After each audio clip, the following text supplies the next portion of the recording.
Hi, I'm Becky Sims and welcome to Behind the Future, the podcast from Aspirations Digital. We're here to unlock digital careers, one conversation at a time.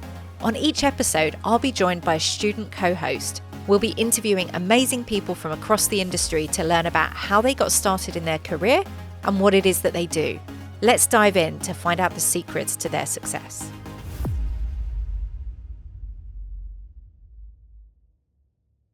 Whoa, that was something, wasn't it? Yeah, it was amazing. Oh, Daryll is just, I could pick his brain all day long, and I do sometimes. So What was most impactful for you? Honestly, when he was talking about visualization, how you can visualize things, and talking about how you can learn a lot from people's body language, I really like that. So Yeah, it's really good, isn't it? We went into so many places. There's some tips for revision, which will be interesting, won't it?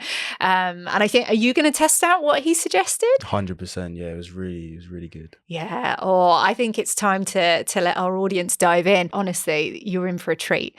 We'll let you dive into the episode now. Hi, I'm Daryll, and I'm taking you behind the future. Welcome to another episode of Behind the Future. I am really excited today. We have Elliot joining me. Elliot, tell us a little bit about you. I'm in year 12. I'm at MGGS, and I'm studying media, business, and product design. Amazing. I feel like maths as well, you were saying. Yeah, I do core maths as well to help. Very good, very good. I like it. And we are very lucky to be interviewing the amazing Daryll Scott today. Daryll, tell us a little bit about yourself. I'm Daryll Scott, and I am a coach primarily, but I'm an author and a consultant, and I've owned several digital agencies over the years. Wow, there's a lot to find out about there. So let's dive straight in. First question. So considering you're a coach, what problems do you encounter when coaching people? Oh, wow. That's a really good question. So if you go off and learn coaching, often they'll give you coaching models. Things like the GROW model is a really popular one, where you start with your goal and work through certain challenges or whatever. But when you get out there in the reality as a coach, what you find is that the start point isn't very clear. People rarely come in and say, right, here's my goal, or here's my challenge, or here's exactly what it is in a really neat, tidy, packaged way. They don't know what the goal is, or they don't really know what's getting in their way. So the first stage, and possibly the most important one in coaching someone, is getting to the bottom of what's really the challenge, or what they really need help with. And how do you go about doing that? All your secrets are going to come out now. You start talking. Yeah. You say, hello, how are you? And you start talking, and the real stuff emerges in listening to what people are saying, but also what they're not saying. So you watch for body language and, where there's tension. You look for the words that have got extra emphasis. You look for the double negatives and the things where they're slightly contradicting themselves. And when you hear those kind of things, that's the door that you push on. You just say, can you tell me more about that? And very quickly you'll arrive at a place of self-awareness or kind of an awareness of what it is that they really need to address. Yeah, a lot of people kind of keep things to themselves, and it's really hard to tell what they actually mean when they're saying things. So, yeah. There's that first level of openness, like that withholding, as they would call it in FIRO theory. And what's really interesting about that, and it's one of those things that I'd encourage people listening to consider.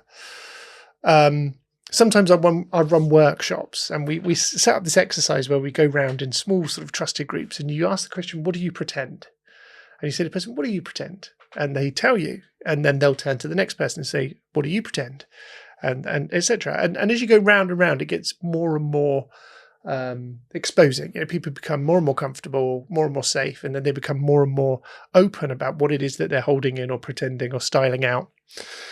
And then the most interesting thing happens, because they'll say this thing that they've been holding on to, that they're not happy saying out loud, and they'll push up against it, and there's almost this barrier that they have to leap through.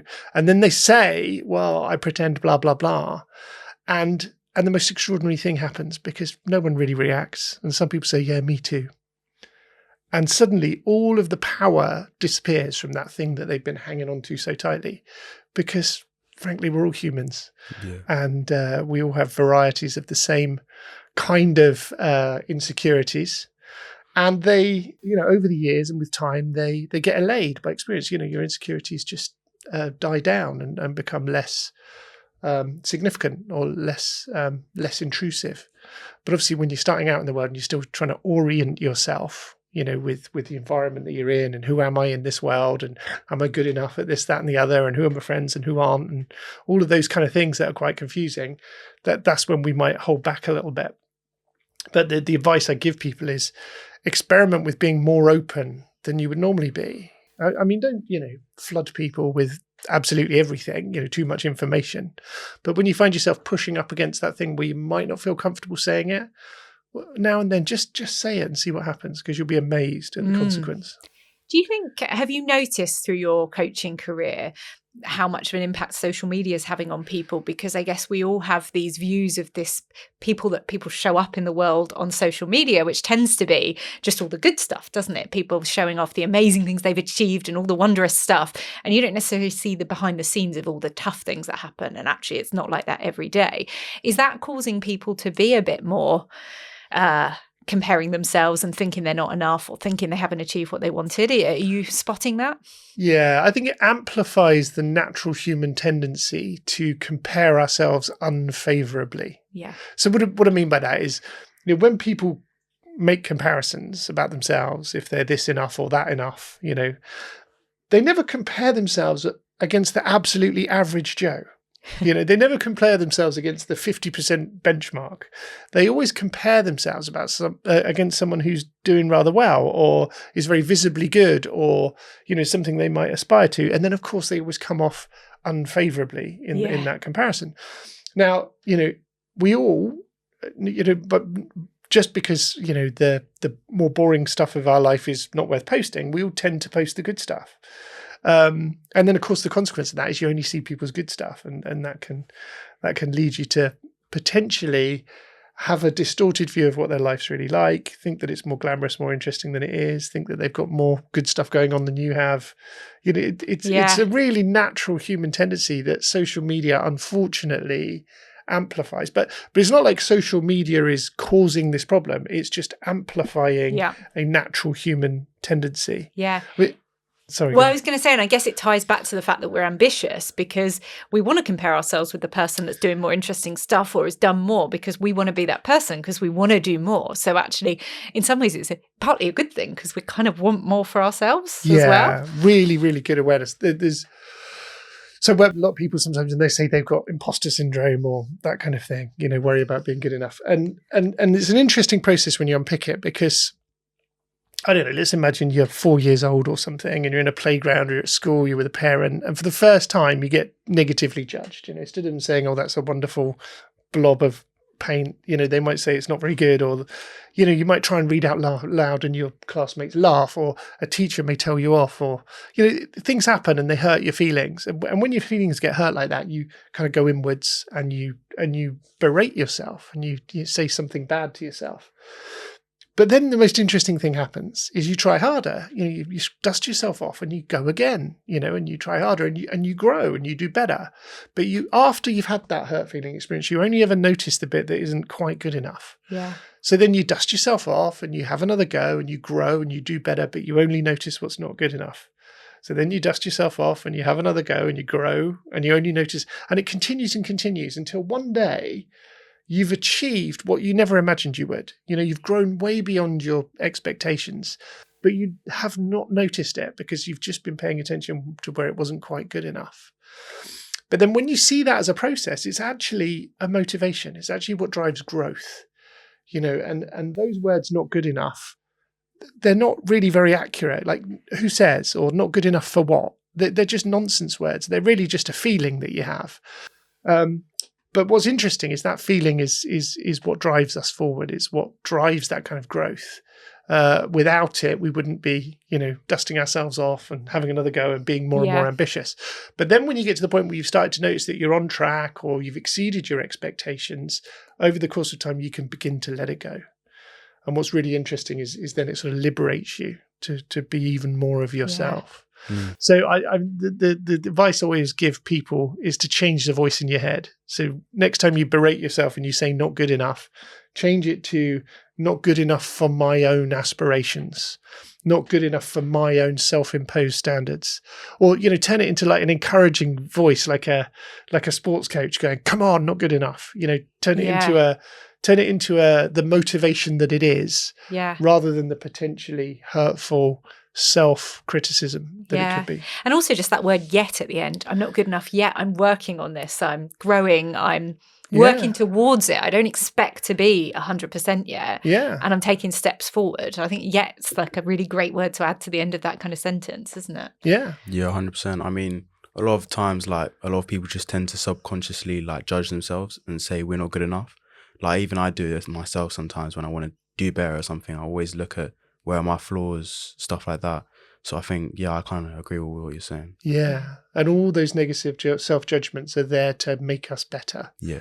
We worry about being liked, and that's what makes us be nice people and interact well with others. We worry about being good enough, and that's what drives our growth and our improvement. We worry about, if we're important enough or if we matter, and that's what allows us to find our niche and strive to find our place in the world. So they're all really good, positive drivers, really. It's just that they feel rubbish. Yeah, they do, don't they, at the time? How did you get into being a coach? By accident. So I was running an agency, a digital. We started before digital happened, really. So it was a below the line agency. We used to do brochures and mailers, and websites made of cardboard.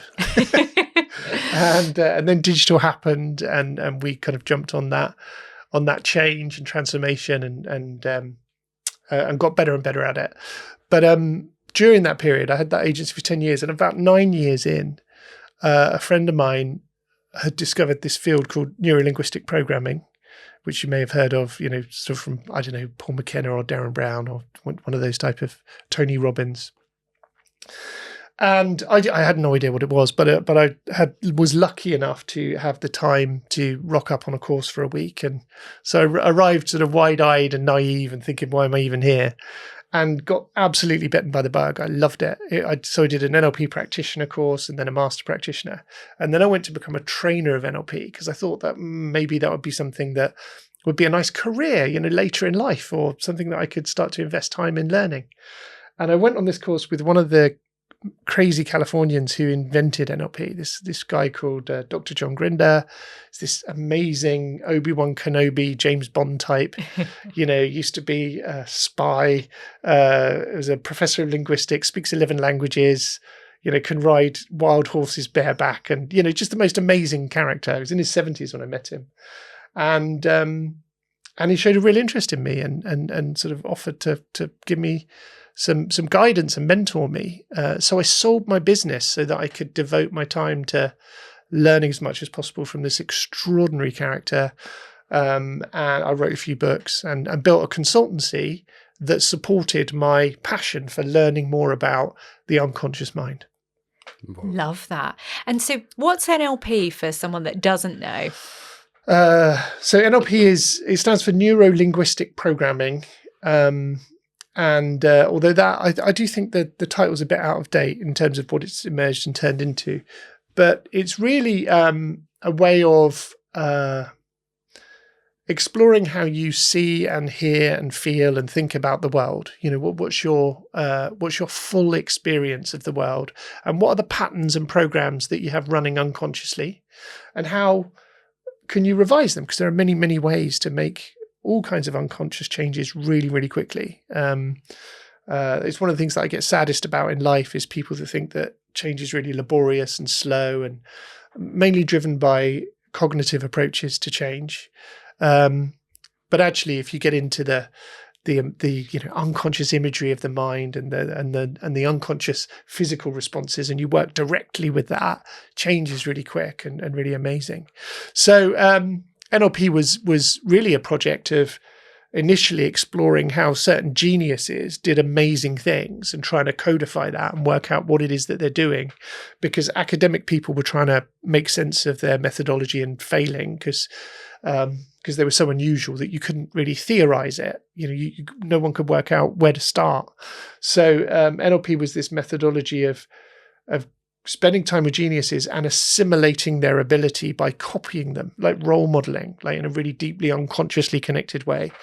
And then going through a very deliberate methodology of working out, well, what is it about these behaviors that's creating these extraordinary results?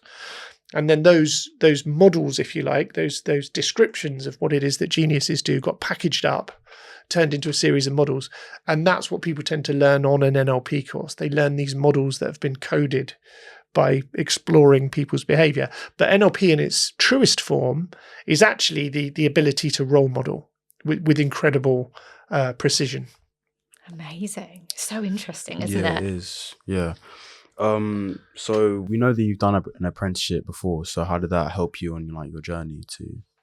So my apprenticeship was a long time ago. So it was in the 1980s, end of the 1980s, and I was a lithographer, and I did the same apprenticeship as Ridley Scott, the film director. Yeah. And I used to work in a dark room and with films and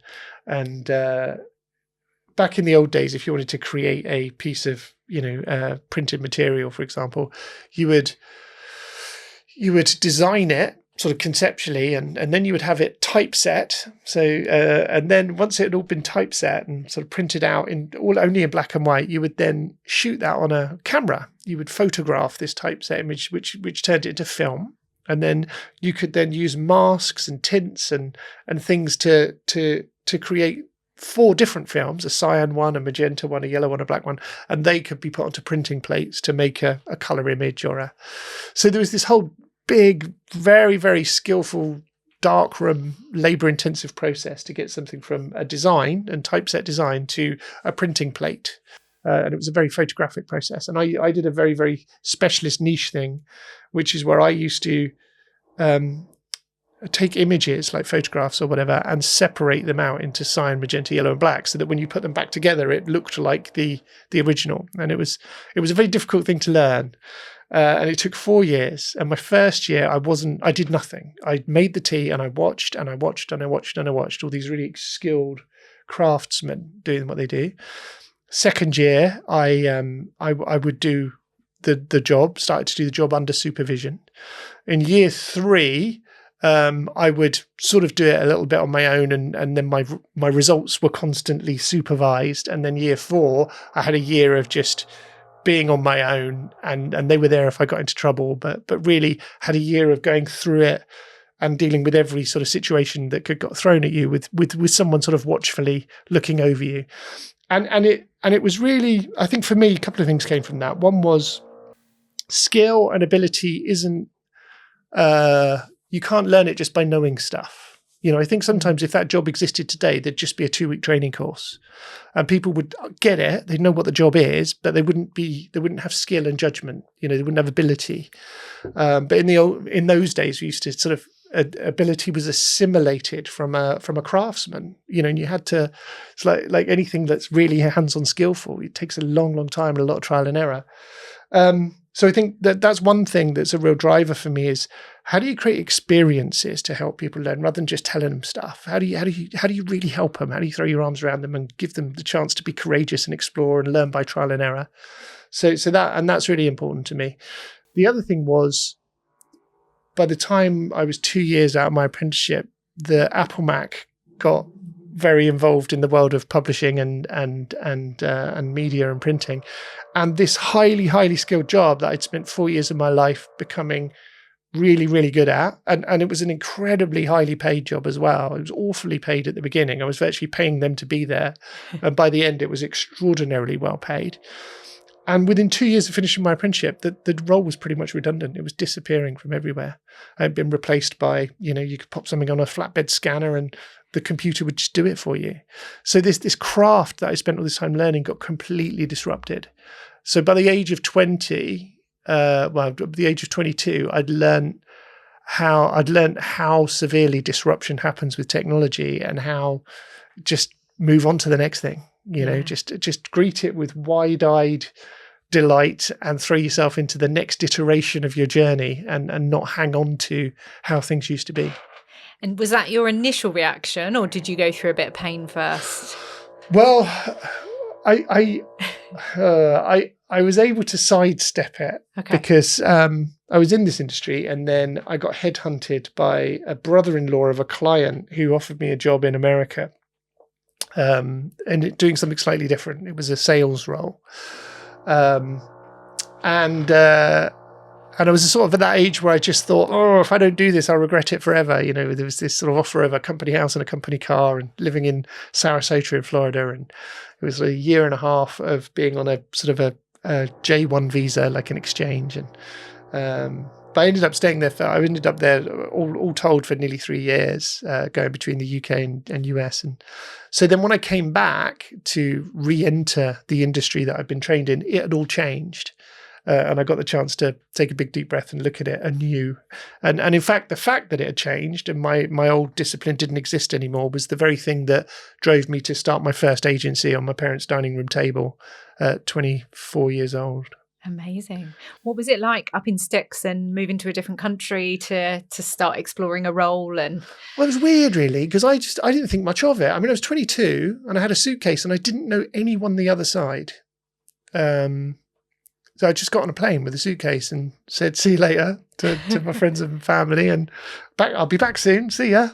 And, but I think it was the fact that it was this kind of very well provided for cultural exchange program that allowed me to, at 22 years old, be completely fearless and just jump on an airplane, because it was, it was all wrapped around for me. When I got there, I had a house and a car provided. So yeah, that made it easier to be courageous. So would you recommend to young people, if they get an opportunity like that, or they've got a course they can go and do that means they have to go somewhere different, do you think you got a lot from that experience? Oh yeah, definitely. It was formative. And even to this day, a lot of the ways I behave in business are very American. So yeah, like American business behaviors it was a formative age for me. So they really stuck. But I think, yeah, anything that allows you to change context broadens your mind, because you get to challenge some really deep-rooted assumptions. You get to see that things can be fundamentally different.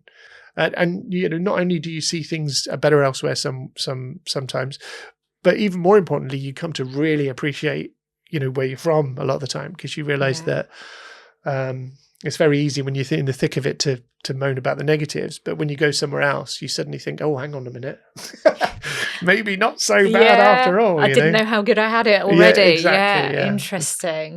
Interesting. Just a quick note from me.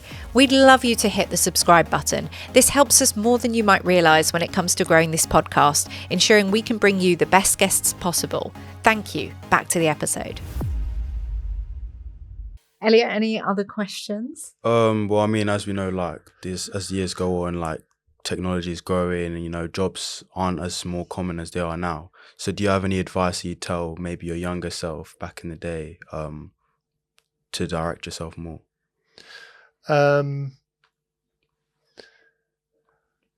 Yeah. So what would I give? I think one of the challenges with being young is we always think we're older than we are. Yeah. So we put more pressure on ourselves to be somewhere already when we've actually still got all the time in the world. I remember when I moved back from America, before I'd started my business, I landed back from America. I stayed at my parents' house. I had plenty of cash. My house was rented. I bought my first house at 20 years old because this apprenticeship job I described earlier was so highly skilled and lucrative. And that was rented out. So I was in this amazingly flexible position. I had money in my pocket. And my friend Paul phoned, who was living in Hong Kong. And this was the middle of the 90s. And he said, just get on a plane. You can stay at my place. You'll have a job by tomorrow. There's no visas or passport issues. It was still, part of the United Kingdom at the time. We've only got 4 years until it goes back to being China, essentially. So, jump on a plane. It's a party. It's an amazing time out here. It was the last hurrah of the colonial Hong Kong, if you like. And I said, well, I think I need to start to be sensible and think about my career. And I think I need to stay here and get a job and all of these things in my mid-20s, where I now look at my younger self and think, what were you doing? Just get on the plane. So I think there's that. I think we sometimes put a lot of pressure onto ourselves to have achieved X by however many years old and to achieve Y by however many years old. But careers aren't linear and life isn't linear. And you're far better off just following your curiosity or your passion or leaning into your specialties and what you're good at and connecting with the right tribes who are your kind of people. And you're better off paying attention to that stuff than kind of almost like the linear ladder of career and life progression, because life's much more swirling and unpredictable than that. Yeah. Yeah. It's not a tick list to be going, I've got to do this. It's, follow your heart. So you didn't get on the plane. You didn't go to Hong Kong. No, I stayed in the UK and started an agency, which was also an amazing adventure. And, I started it from nothing. And 3 years later, we're turning over $1 million and had a nice team of really, really close friends. And it's still the best team I've ever worked in my whole career. We didn't realize what we had at the time, but we were so glued together. There were 11 of us and we were thick as thieves, and it was a wonderful, wonderful time. How do you go about starting a business? Wow.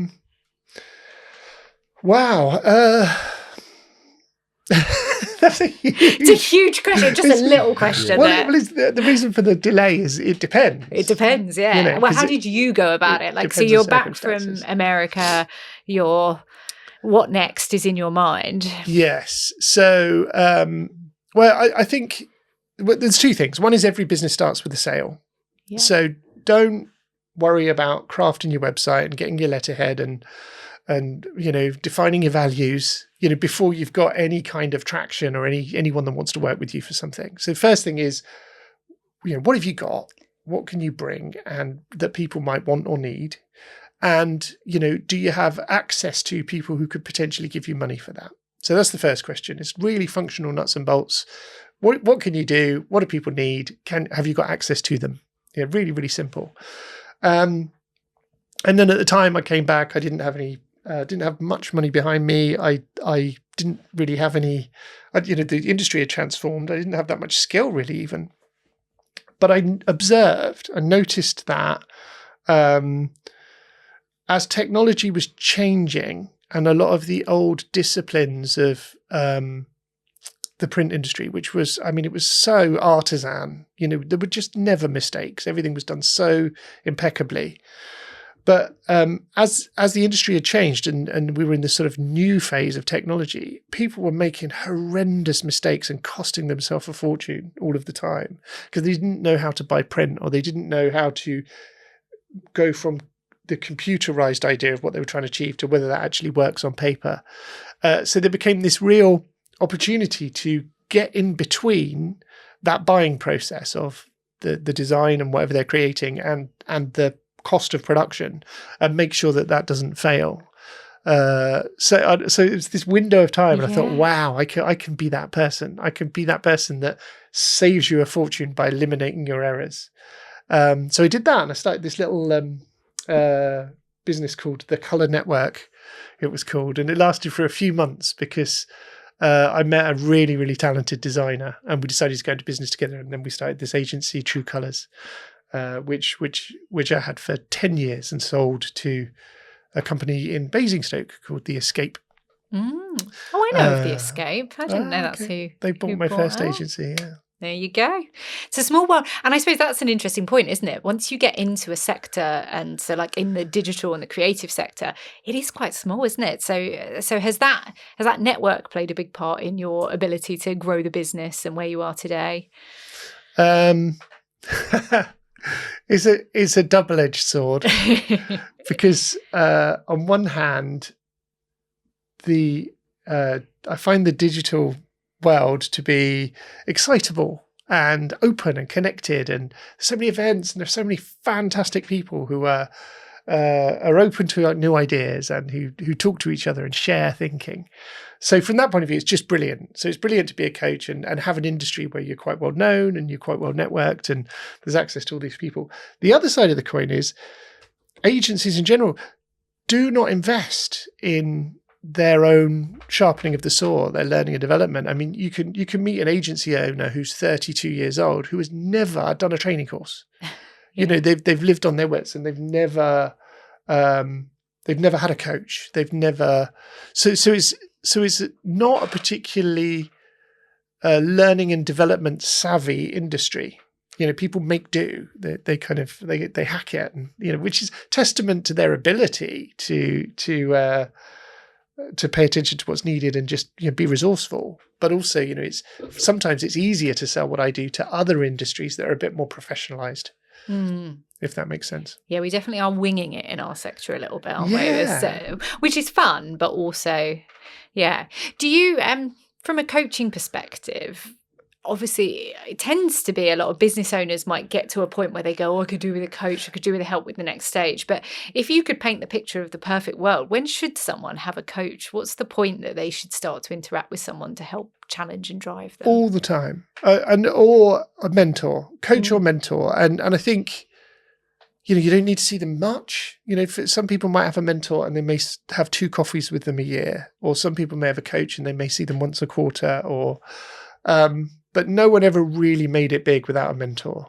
And I think doing myself out of business, but I think mentoring is even more important than coaching sometimes, especially when you're young. You don't just need someone to help you, unfold your abilities. Sometimes you need someone who's been there, bought the t-shirt to just give you a little bit of a guide. Because there are a lot of things that older people can't help you with, because we're in a changing world, and younger people are faster and more adapted and more immersed in it.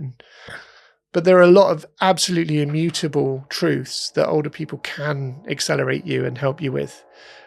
Things that you can learn it yourself, but it's going to take you 1 or 2 decades, or you can get there much, much quicker if you hear the stories of someone older. And those stories aren't about specific technology. They're about people. They're about people, commerce, entrepreneurship, community, what it is to have a career in the world. Yeah. The relationship side is so important, isn't it? And yeah, building that up throughout your career and learning how to read people. And I guess the psychology side of what you've done has really amplified that for you and helped you, because you've got such a good way of understanding people that most normal people don't get to do. Yeah, it does. It allows me to go deeper. It allows me to see things quicker. But with all this stuff, coaching and everything, it's like the dentist. You should go for your checkup, and you don't. But when you've got a toothache, you can't get there quickly enough. And it can be like that when you're a consultant and a coach sometimes, where it's almost annoying when people call you, and it's great that they call you and they trust you to help them with their challenges or whatever. But you do think, why didn't you call me 6 months ago when this was, when you were first aware of it? Why are we now? Yeah. Why are we now at this sort of emergency service stage? Yeah, the sirens are going, and it's like, we could have stopped the sirens from going. Yeah. Do you have a coach yourself? Always. Yeah, I'm required to. So I work as a coach and a therapist, strangely. So I have to have a coach and a therapist. And because it's a requirement, and a supervisor technically as well, although I don't always have one of them, but I often do. But because it's a requirement, I see that as I've got to do it anyway, so I may as well shop about a bit and learn as many different approaches. Yeah, so and get the most from it yourself. Yeah, so I'll go and find people who have whose expertise comes from fields that I'm not as familiar with, so I can soak that up as well. So it's almost like a kid in a candy shop. I want to go around and I want to try all of the sweets. Yeah, because I've got to do it anyway, so I may as well. As well as it helping me on a daily basis, it could be a learning exercise as well. So do you sit in a different seat in that sense when you're being coached? Of partly you're letting them coach you, but are you also dissecting, I like what they did there. That's interesting. How did they get me there? Like, I didn't even... But yeah, is there a different intentionality about the sessions? Yeah. I wasn't very good at it when I first started being coached or theraped or whatever, because I'd just be sitting there thinking, no, you missed. No, that's the wrong question. Oh, no. So, I'd be critiquing them almost, and that was a real silliness. I don't know why I used to do that. So, but then I just thought, well, I'll sit back, I'll go with the flow. And then I sit for a while and reflect on it afterwards. And that's where I'll unpick, I see what they did. Oh, now I know why they asked me that. And so you kind of retrospectively reflect on the experience and the consequence of the experience, and that's what can help you understand it. And that stops it getting in the way. And I mean, I think a lot of the time, and this is, everything from if we're having to do a presentation or any kind of interaction where we need to be here now, the biggest challenge is, trying to still be doing our homework when we're actually in the process, or trying to think of what's going to happen afterwards while we're still during. Yeah. So when our mind goes to preparation or consequence afterwards, whilst we're still in the moment, we're not here. We're not soaking as much up. So it's almost like do your preparation, be in the moment, and then reflect on it and make sense of it afterwards. Yeah. And the more you can clearly almost partition those ways of thinking, the more you'll get from the experience. Yeah. It's different intentionalities, isn't it? I think we talked about it ahead of doing the podcast. Like, you can just listen to a podcast and enjoy it. But if you know you're about to go and be an interviewer on a podcast, you can listen to a podcast with a whole different lens where you're like, oh, I see what they did there. Oh, I like what they did there. And actually you can learn so much from it, even though it's the exact same podcast, but you've just tuned your brain to look at it slightly differently to what everyone else is doing. Yeah. And I must admit, one of the things that I'm really pleased to see at the moment, or that I'm really enjoying, is mainly because of podcasts, but the return to longer form communication. Yeah. Because everything had become for a while so bullet pointed and sound bited and out of context. And it was just like, people had such polarized opinions and such, overly confident, rigid judgments on everything.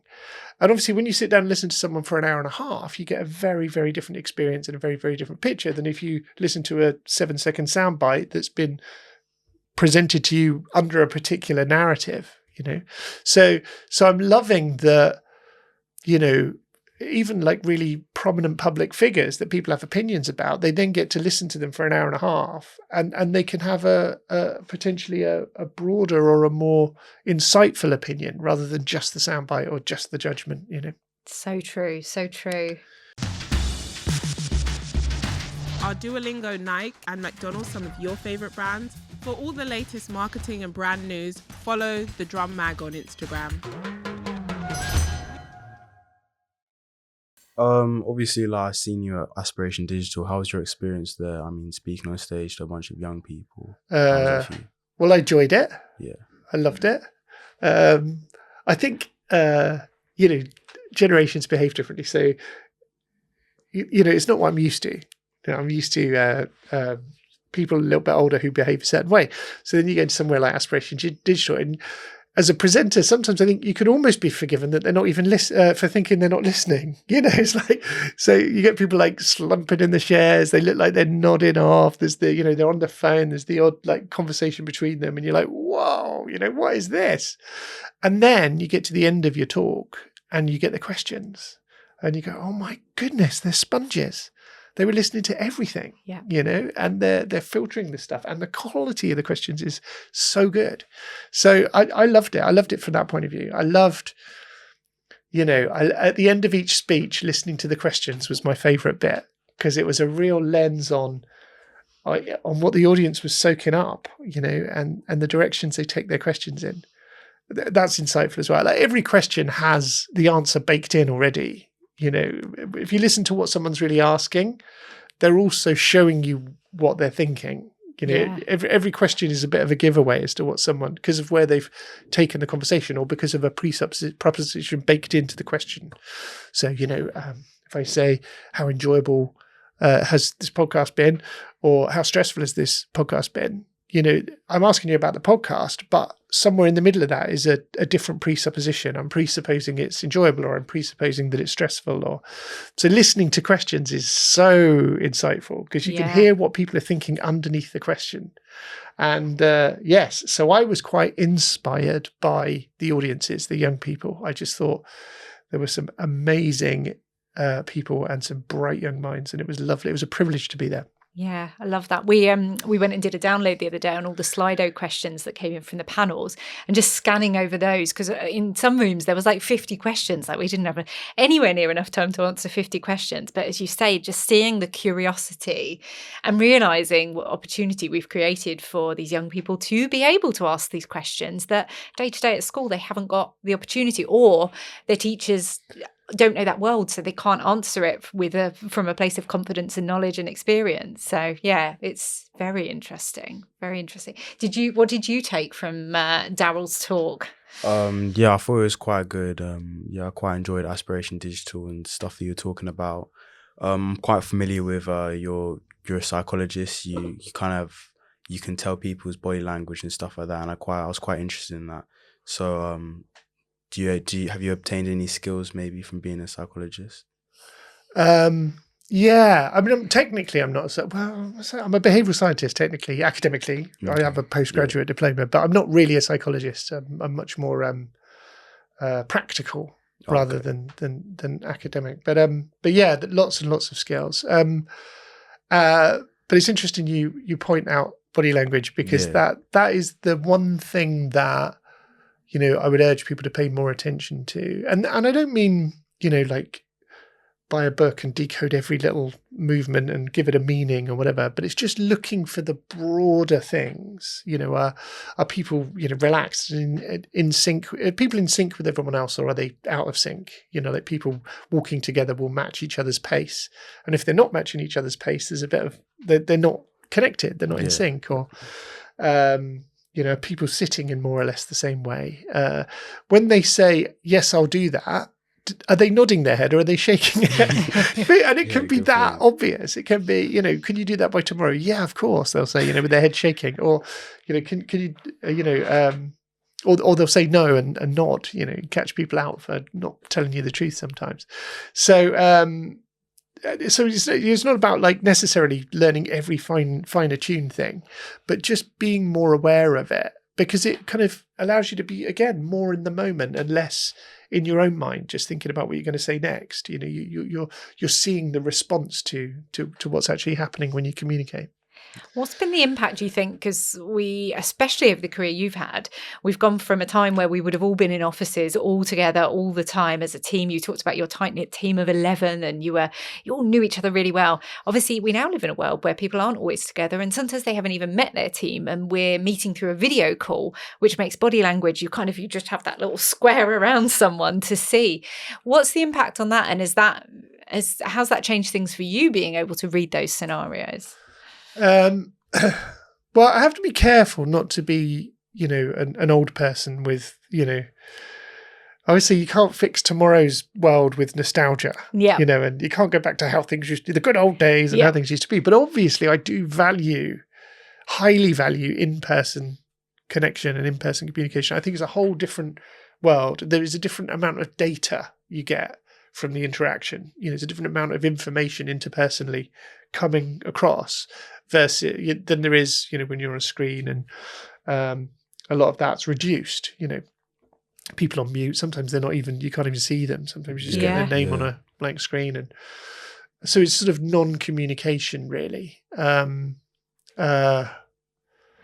So yeah, I think it's a mixed bag. I was on a call the other day, on a sort of a webinar call, and there was an HR expert, and they said, look, people have changed what their priorities, and their lifestyle is really important to them, and this, back to the office 9 to 5, forget it, it's not going to happen, the world has changed, it's you can work from anywhere, get with the program, you old boomers. And then in the next breath they said, we've got a chronic problem with a lack of role modeling of abilities, a lack of exchange, a lack of being able to see how someone else does it and drink up that experience, and be able to, because we learn from observing others. We learn more from role modeling than you can ever learn from a book. We learn how that person would handle that scenario because you see them pick up the phone. You hear their voice tone. Yeah. You see what else is going on in their world. And I think, and one more thing is that, the most worrying trend I saw recently is that in some organizations, when people are asked, when you're faced with a problem, what do you do first? Talk to your colleague or go to GPT. They go to GPT. And that's not silly, because they'll get a great answer there and it'll help them do their job. But it's just yet another breaking of the vital connection between human beings. And it loses the cultural bit there as well, because actually that whole thing about this is how we do things around here in this business, ChatGPT is not going to give you that for your business. It's going to give you a standard answer, which, as you say, might be okay, but it's not necessarily going to help you fit in culturally.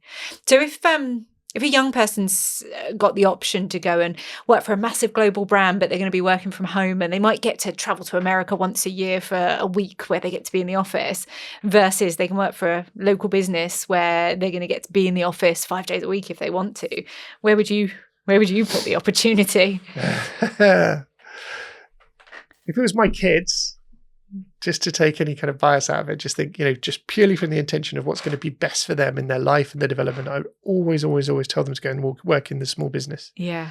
Especially in the early part of their career. I'm not sure that works later. I mean, big businesses are can be a really cozy ride. Yeah. Or at least they have been in the past. I'm not sure if the future looks like that. But the thing about being in a smaller business is you see everything. You operationally, you get a lens on everything, your internal and external operating environment. You understand how everything works. You can see all the bits that are needed. You can see when the business goes off balance and you haven't got enough of whatever you need to do stuff over here, or you get a very hands-on experience of the living, breathing reality of what an organization really is. And then as organizations get bigger and bigger and bigger, you become more and more siloed, more and more specialist, more and more sort of shut away. And there are a lot of people in big organizations that, busily sharing presentations and going on Zoom calls and chatting on Slack. But if you ask them, what is the impact of what you do? What difference does this make? What's a win? They don't even know. Their criteria is, I have to do what I'm asked to do by my line manager and do it well. There's no visibility of, well, what does that mean? Why are you even doing it? Yeah. And so, and I think, people who go straight into big organizations on grad programs or whatever, through no fault of their own, can end up becoming mindless process followers. Because they just don't have the opportunity or the data or the insight to think more broadly, because they're in a silo from day one. Yeah, 100%. I agree with that a lot, because I think when you're working underneath someone, you're just given rules, do this, do that. But when you're in more of like a smaller business, you learn more things. You learn about how people who are higher up than you, how they do things, and then you can progress more and grow more. Yeah. Absolutely right. It's that osmosis, isn't it? It's where, because every learning opportunity isn't I'm going to sit down and teach you something, Daryll. It's just that, as you say, seeing what happens, and you don't even know you've seen it necessarily. You don't stop afterwards and go, oh, I just learned something there. I really like the way Daryll did that. It's just gone in. It's just, and it builds and it builds and it builds, and you just don't realize you're learning it. And one day you find yourself doing what Daryll did, and you're like, oh, okay, that's interesting. I knew how to handle that. And you don't really know necessarily where it's come from, but it's just, it builds. Whereas if you're on your own, on a Zoom call all day, that's the only way. It's very limited, isn't it? That view of the world to know. So I was listening to the podcast Nudge the other day, which is amazing for like learning about behavioral science and nudges, etc. And they were talking about memory and actually how the less we do, the more that affects our ability to remember. So, and they were talking about the fact that if you work from home a lot, and specifically looking at some of the research that was done around COVID, where we just were stuck indoors and stuck with the same pattern, it actually affects our ability to remember things. What are your thoughts on that? Yeah, 100%. I mean, our memory or our faculties are spatial, and in their images, we the markers for our life are the experiences that we're having and the places we're going, and that's what makes the narrative of our life. And it's the images in the back of your mind that are the most important to pay attention to, even though sort of in academia and that unconscious imagery is kind of ignored. They just sort of look at thoughts and feelings and don't pay so much attention to what's really going on in your mind. But London cab drivers have this phenomenon where when they do the knowledge and they learn all the streets in London and they drive around all of them for a couple of years, learning every little shortcut and every road change, their hippocampus grows, it gets bigger. So there's an area of their brain that physically grows to accommodate the knowledge. And they tend to have fantastic memories. And it's because we for anything we remember, we put a marker against it in our mind, and that marker is experiential. It's a place, it's a space, it's a face, it's an image. And if we don't have enough variety of images, we've got nothing to mark things against, which is why, if a song came out during lockdown, you can't remember when during lockdown that song came out or what order things happened in, because it was just so much routine. Yeah. So, routine makes days seem long at the time because they're boring, but when you look back, they've gone at lightning speed because there was not enough novelty to make it furnish your mind with experience. So interesting, isn't it? So I guess actually thinking, because you've probably got some exams coming up, is there anything around like remembering things for exams that might be an interesting tip for our audience? Yeah, precisely this. So make a memory palace, make a place to remember things in. So first time, so when I lived in America, I used to come home frequently, and because I flew all the time, it's terrible to say now, it's like flight shaming because, environmentally, I'm sure it's terrible, but I was on an airplane every 2-3 days for 2 years, and I would fly to all over the US to stitch together deals, that I was working on. And, but then every sort of 3 months or whatever, 3 to 6 months, I jump on a plane and come back to the UK, and I'd arrive at the airport and I'd give them a ticket and they would say, passport? And I would look at them blankly and then go, I'd have to run out to my car and drive home and get my passport because I was so used to flying without a passport that I didn't associate going to the airport with needing a passport anymore. And my friend Dave at the time said to me, okay, sit down and get the image that you think of when you think of aeroplanes in the airport. And I went there and sat down and an image came to my mind, which was an image looking out over Gatwick Airport. And he said, right, now replace the tailplane, the fin at the back of every airplane with your passport. And I made this picture in my mind of every plane having my passport as the sort of fin at the back of the plane, the tailplane. And I never forgot my passport again because I had a visual experience that was a memory cue rather than trying to remember it in words and think it, which is, a really bad strategy. So when you want to remember things, make them novel and make them visual. And if you've got a lot of things to remember or a sequence of things to remember, build yourself a memory palace. And the easiest way to do that is walk yourself through your daily routine. I wake up, I turn to my phone or whatever, and I look at my phone.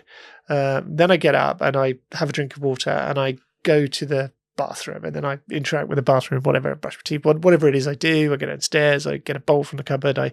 So find all of those things that you do as part of that daily routine, and then take the things you need to remember and pop them into all of those experiences. So when I wake up, I look at my phone, and on my phone I see whatever the first thing you need to remember is. Then I sit up and I pick up the glass and to have my drink, and I notice in the glass is the second thing that you need to remember. Then I get up and I go to the bathroom, etc. So you take your lived experience, things that you know really, really well, your natural unconscious imagery, which is different to thinking of pictures, like use the pictures that are already there, that are embedded, and then add novel visual qualities to them, and you will never forget. Wow, that's really interesting that you say that. Are you going to be doing that? Yeah, maybe actually for my exams. I love that. Even just to remind me to just start revising, I could just be putting down a marker in my mind. Yeah. Or a familiar journey. Like if you've walked the same way to college every day, put things on all the street signs and add things to the experience that you already synonymously have in the back of your mind. That is gold dust, isn't it? Yeah, it's gold dust. I love that. Any final questions for Daryll? Because we could sit here forever, I do believe. We could talk forever. Yeah, probably. One thing that I kind of want to go into detail is what about your book? You've talked a lot about your books, so can you go into a little bit of detail, maybe any unreleased books or stuff like that? Oh, wow. Okay. Yeah. Oh, that's an emotionally turmoil. So I wrote my first book in 2006, and I wrote a manual for a training course, and I thought, well, if I just put an intro and a conclusion, then it's sort of like a book, like a business book. That wasn't great, wasn't that proud of it, but it was helpful. It was a helpful book. And I picked up a copy of the Writers and Artists Yearbook, which is published every year, and you can get it in W. Smith's or whatever. And I leafed through it, and I found this small publisher called Business Books 2000. And it was 2006, so they probably weren't the most on it from a brand point of view publisher you could find, but really credible, loads and loads of authors, and they've been doing it for many years, based in Cambridge. And I gave them a call and I said, will you publish my book? And they said, oh, we doubt it. But, why not send it over? So I sent them the manuscript, and they came back the next day and said, yeah, great, let's do a deal. And they sent over a contract within a week, and I published my book. Super duper. And I thought that's how publishing worked. Silly me. And then I published a couple more books. I published one on how to have performance conversations. There was a very niche little book. And I published one with an Olympic medalist on how to be a mentor. And I did a kids book as well. And I did them again with tiny little publishing, whatever. Anyway, 2008, I've decided that all the books I've published, or 2010 probably, I've decided all the books that I published weren't, really meaningful enough. They were kind of good, but they were a bit trivial. They were just for specific things. So I sat down to write the book, like the book I would write for my kids. Here's all of my unusual thinking. Here's how, all the hours and hours I've spent of experimentation and 10,000 hours of working with real people on real problems. And so I put this all into this book, and I spent 10 years writing it. And I finished it, I'm going to say about 4 years ago, and I still haven't got it published. And I'm looking for a publisher who can take this book on, and I cannot find one. And what I've learned is that about the world of publishing, well, one is that mainly they're interested in how big your platform is, sadly, rather than what you've actually written. But publishers will tell you they want new ideas, and what they really want is new spins on existing ideas. And if you have a genuinely new way of seeing something, or a genuinely new narrative, good luck, because people don't know what box to put it in. They don't know what to do with it. So I'm in this weird world where I share my book with people, with industry peers, thought leaders, experts, and they'll come back and say, oh my goodness, this is like one of the best nonfiction books I've ever read in my life. Can I get it published? No, not at the moment. I've read it, and it's amazing. And also knowing you seep out the pages of it, which is amazing, because you've got an infectious love for what you do, and that comes out of the pages. You mentioned, obviously, you wrote a book with an Olympic medalist. Yes. I always think it's quite interesting, and I think it was probably from you that I learned actually how much we can learn about performance from looking at sports professionals. And I suppose, I feel like you've done quite a lot of work in that space before. Are there any kind of tips on that? Because in the world of business, we're like, oh, what can we learn about that from sport? But actually there is so much in the discipline that it takes to grow your craft, etc. Yeah. And it's discipline is the thing, I think. So when you work with Olympic or people who perform, I'm lucky enough to have a few friends who are medalists, and they're quite unusual, and their level of clarity and discipline is off the charts. And I think there's so much you can learn from them. And there's also this, the reality that they live in a slightly clearer world, because they know what all the milestones are. They know when the Olympic Games is, or when the World Championship is, and they know what their speed is, and they know what they need to do for their nutrition, and they know and they have a training plan, and so everything's very, very linear in their world. I mean, not taking anything away from it. It's absolutely mind blowing and incredible what they achieve, but they don't sit there going, should I be a diver? Is this the right career path for me? Running around in circles, that level of unquestioned clarity is what allows them to have that level of discipline. And I think you can learn so much from them in terms of how to perform, and it is about consistency, and it is about discipline, and it is about paying attention to where you are right now and not worrying about the outcome because that's 18 months away, and dealing with today. And there's so many, how to visualize. Like I've got one of my friends, Sally Gunnell, is the master of visualization. And I'm good at it, but when she talks about visualization, it's enthralling. And what do you mean by visualization? Because some of our audience, obviously, we can all imagine visualizing, but why? Why would you visualize? Okay. So it's making memories of the future. So creating images in your mind of whatever behavior you want to adopt or whatever outcome you want to achieve. A bit like manifesting. But there's certain rules to it in order to do it with absolute precision.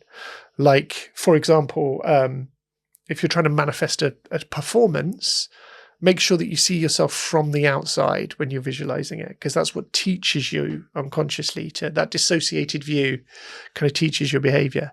And if you're manifesting a celebration or a wonderful emotional experience, make sure you're seeing it through your eyes and you're in the moment, because that's what ups the ante in terms of your biochemical reaction. So there's like precision to visualization, but I've never, ever, is that true? Can I think of an example? Yeah, absolutely true. I've never, ever met an elite performer in any field who doesn't visualize.